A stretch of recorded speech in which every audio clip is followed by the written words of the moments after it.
Let me give you the timeline here really quickly. And this is sort of, it's important because what happens at the left covers the bluff, right? The media covers the bluff from the left, Merrick Garland. Yeah. And they say, mic drop. If you remember, we covered that.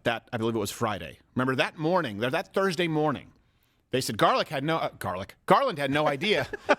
Garlic would repel him. Yes, it would. They say Garland had no idea about this raid. Then he came out and did the press conference and said, actually, I was the one who signed off on the raid. And then he said, by the way, I will allow this to all be unsealed. So your move, Donald Trump. Everyone said, oh, Donald Trump's move, because now if he allows them to be unsealed, it'll show that he was handing nuclear codes over to the Prince of Dubai. And if he keeps them sealed, it looks bad. They covered that as though it was a checkmate from Merrick Garland. He had no intention of providing you with the kind of information that you would need from a transparent government. So, August 11th, Merrick Garland said that he would unseal the warrant if Donald Trump approves. Okay. That same day, President Trump called Garland's bluff, approved it, unsealing the warrant. Then he called for the release of all documents relating to the raid. Okay? This is all August 11th. So he said, I'll release the documents. Donald Trump said, great, release the affidavit.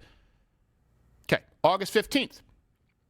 They needed a little bit of time. They're like, we didn't expect that. So we go from August 11th to August 15th. DOJ rejected the unsealing of the affidavit, saying, this comes from The Hill, there remain compelling reasons, including to protect the integrity of an ongoing law enforcement investigation that implicates national security, that support keeping the affidavit sealed. They also said that the affidavit would reveal sensitive witness information, kind of like, you remember with Governor Whitmer and all these other incidents where they're like, I could January 6th, or I always forget, June 6th, January 6th, where they said, if we do it, it'll reveal witnesses. Oh, you mean like the feds who actually went into the Capitol? That's inevitably what happens. So in this case, they're saying sensitive witness information, so we can't release this, okay?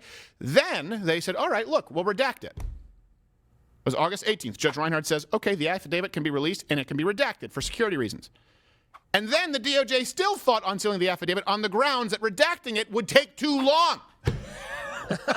So first it's because it's a problem because the document contains things that the public shouldn't see. And then we don't have time nor the Sharpies available to go in there and mark out some lines. And if you weren't watching this show, if you weren't listening to alternative media, if you watch CNN, the most trusted name in news, they're cleaning it up, getting rid of Stelter. By the way, your job is there's still an offer here, $200,000 a year, starting salary, Brian Stelter.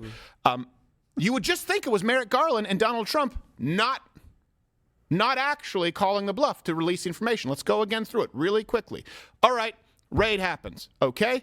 Merrick Garland says, I don't know. And he said, I do know. I was the one who signed off on it, and I will release all the documents. I'll unseal them. Same day, Donald Trump says, fine. Unseal the warrant, unseal the affidavit to the warrant. No, we can't do that. Why can't you do that? A few days later, we can't do it because it might put at risk the witnesses in an ongoing investigation. All right, we'll redact it. No, we can't do that. It would take too long, which brings us to now Judge Bruce Reinhardt rejected that idea, saying, particularly given the intense public and historical interest in an unprecedented search of a former president's residence, the government has not yet shown that these administrative concerns are sufficient to justify sealing. So they have until Thursday at noon to propose redactions. But this is how absurd this timeline has been. And it's why the media doesn't want to give you the breakdown. Very simple. Every single bluff has been called along the way, and the media never follows up on it. It's not what you are watching. It's what they are choosing not to cover. Those are the lies that are so corrosive. And that's how CNN is going to try and get away with presenting themselves as news going forward after having fired Chris Cuomo, after having fired Brian Stelter. But you still need to keep an eye on what they choose not to cover.